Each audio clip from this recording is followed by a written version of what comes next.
सुनिए, अब थोड़ा रुक जाइए, आ जाइए, खाना खा लीजिए। अच्छा, अब क्या बनाया है आज खाने में? करारी भिंडी, आपको बहुत पसंद है ना? अरे राधिका, खुश कर दिया तुमने तो। क्या खुशबू है, मजा आ जाएगा आज तो खाने में। अब बस खुशी होते रहोगे या खाओगे भी? अब तुम भी आओ ना। नहीं, मैं बाद में खा लूंगी। अरे बाद में नहीं, आ जाओ मेरे साथ खाओ। श्याम की जिद पर राधिका ने भी खाना शुरू कर दिया। श्याम और राधिका की शादी को 5 साल हो गए थे। वो दोनों ही एक दूसरे से बहुत प्यार करते थे। श्याम एक किसान था और खेतीबाड़ी करके अपना गुजारा करता था। श्याम दिन भर अपने खेत में काम करता और राधिका घर संभालती। खाना खाने के बाद राधिका श्याम को एकटक देखती रही। अरे अब क्या हो गया, ऐसे क्यों देख रही हो? देख रही हूँ कि आप दिन भर कितनी मेहनत करते हो और आपकी इस मेहनत का फल कोई और ही ले जाता है। अच्छा, वो सरपंच की बात कर रही हो? अब बात तो साफ है ना राधिका, कर्जा लिया है तो पाटना तो पड़ेगा ही ना। बोलो। मैं सरपंच की बात नहीं कर रही हूँ, मैं तो उस किशन की बात कर रही हूँ। सारा दिन मेहनत आप करते हो और सारा मुनाफा वो लेता है। अरे तो उसमें अब मैं क्या करूं? खेती बाड़ी छोड़कर उस किशन की तरह सब्जी बेचने लग जाऊं क्या? हाँ, तो उसमें बुराई ही क्या है, और उसके लिए खेती छोड़ने की भी कोई जरूरत नहीं है। मैं तो बस ये कह रही हूँ कि जो सब्जी आप उगाते हो उसे आप खुद ही जाकर बेचा करो ना। अच्छा, और खेती बाड़ी कौन देखेगा? आप ही देखोगे, और जरूरत पड़ी तो मैं मदद कर दिया करूंगी। देखो, चाहे थोड़ी कम ही खेती कर लो, पर अपनी सब्जी आप खुद ही बेचो। मुझे एक बात बताओ जरा, इस बार वो किशन टमाटर कितने में लेकर गया आपसे? अब 50 किलो निकले थे, तो वही 5 रुपए के हिसाब से लेकर गया था वो। हे भगवान, आपको पता भी है कि बाजार में इस समय टमाटर का क्या भाव चल रहा है? वो आपके ही टमाटर पूरे 5 गुना महंगे बेच रहा है बाजार में। अरे पर मुझे नहीं आता ये दुकान चलाना। दुकान चलाने को कौन कह रहा है? बस आप अपनी सब्जी लेकर बाजार में बैठ जाओ, लोग अपने आप आएंगे आपके पास सब्जी खरीदने के लिए। अब ठीक है, इस बारे में हम बाद में बात करेंगे, अभी तुम घर जाओ।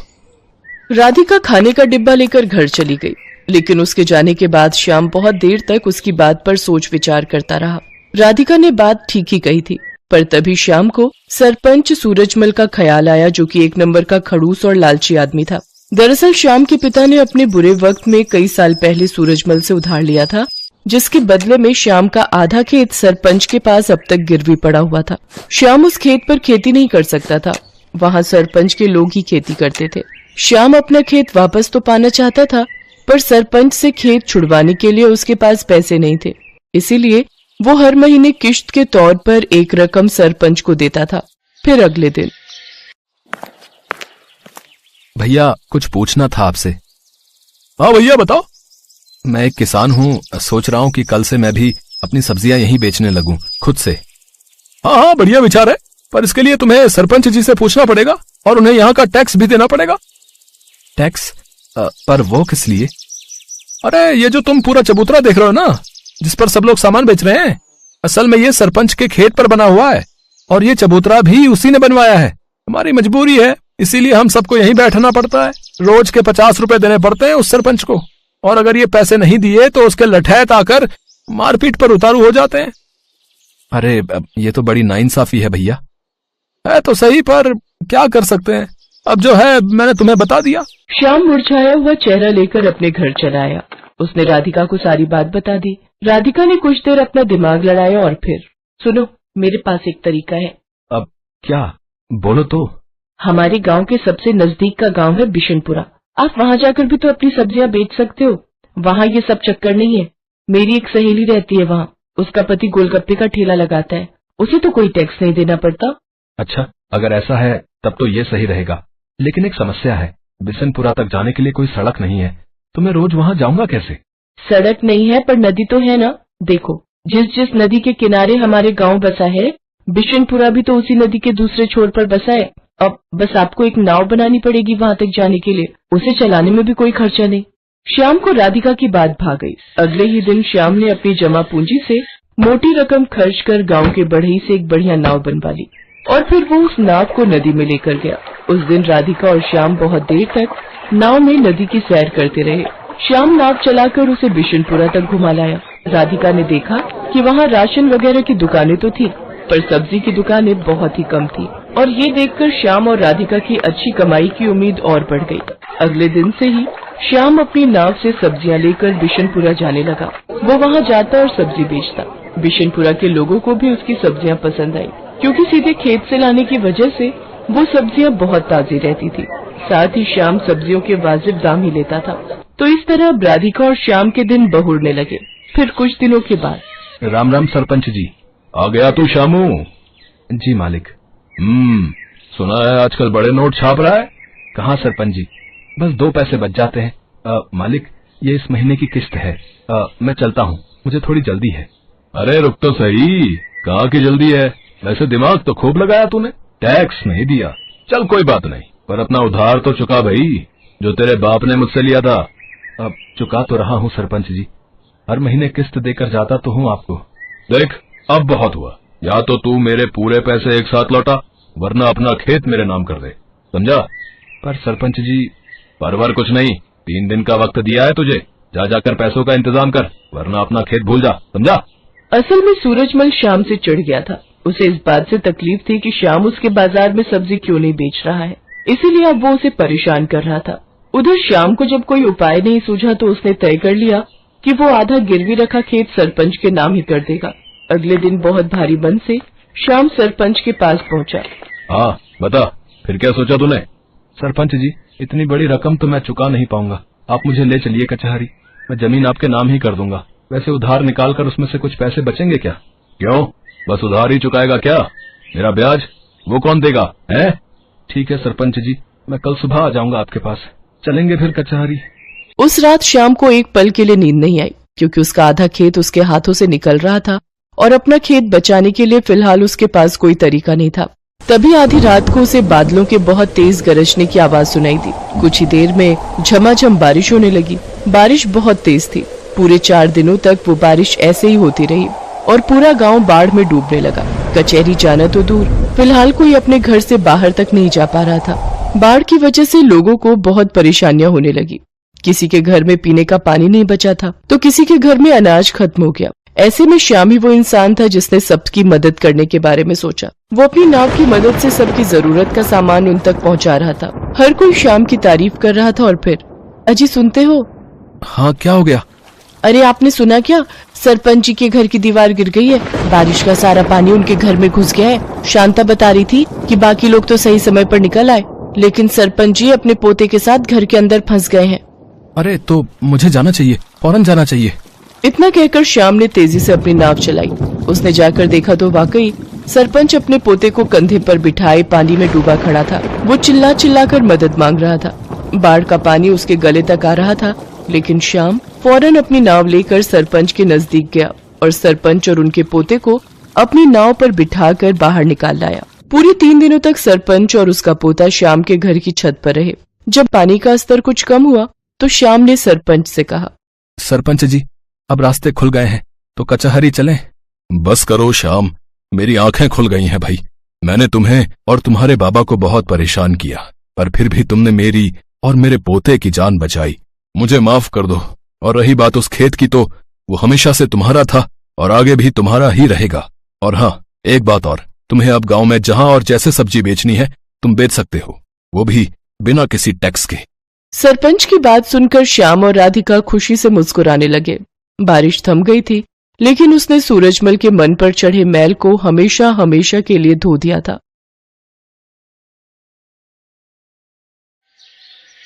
सोनपुर गांव के मुखिया रामप्रकाश अपने बेटे श्याम से बहुत परेशान रहते थे। श्याम अपने पिता के साथ किसी भी काम में हाथ नहीं बटाता था। बस सारा दिन इधर उधर दोस्तों के साथ घूमते रहना और खाली समय मिले तो सोते रहना। रामप्रकाश को इसी बात की चिंता रहती थी कि श्याम पर कभी गांव को संभालने की जिम्मेदारी आई तो वो कैसे उस जिम्मेदारी को संभाल पाएगा। इसीलिए एक दिन गुस्से में आकर रामप्रकाश श्याम से बोला, श्याम, तू कब तक इस तरह निठल्ला बनकर घूमता रहेगा? तेरी उम्र के बच्चे शहर जाकर बड़ी बड़ी नौकरियां कर रहे हैं या फिर अपने पिता के साथ गांव की पंचायत में बैठते हैं। पर तुझे मैं कह कहकर थक गया, तू भी कुछ काम कर लिया कर। पर तेरे तो कान में जूं तक नहीं रेंगती। मैंने फैसला किया है, अब तुम गांव में तभी आओगे जब कुछ काम धंधा सीख जाओगे। अरे कैसी बातें कर रहे हो? अकेला लड़का कहाँ कहाँ भटकेगा? माँ मुझे नहीं जाना कहीं भी, मैं पतंग उड़ाने बबलू के घर जा रहा हूँ। खबरदार जो पतंग उड़ाने गए, मैंने कह दिया सो कह दिया। अब तुम कल सुबह काम की तलाश में जाओगे और कोई काम सीख कर ही लौटोगे। राम प्रकाश ने जबरदस्ती श्याम को काम ढूंढने भेज दिया ताकि वो एक जिम्मेदार इंसान बनकर आ सके। श्याम काम की तलाश में निकल तो पड़ा, पर उसका मन बिल्कुल नहीं था। चलते चलते श्याम एक जंगल में पहुंचा। वहीं उसे एक पेड़ के नीचे एक साधु महाराज समाधि में बैठे दिखाई दिए। श्याम ने देखा एक काला नाग साधु बाबा को डसने वाला है। श्याम ने कुछ भी देरी न करते हुए झट से नाग को उठाया और एक ओर फेंक दिया। शोर से साधु बाबा की समाधि टूट गई। उन्होंने नाग को झाड़ियों में भागते देखा। धन्यवाद बेटा, तुमने आज मेरी जान बचा ली। आओ मेरी कुटिया में चलो, वहां चलकर बात करते हैं।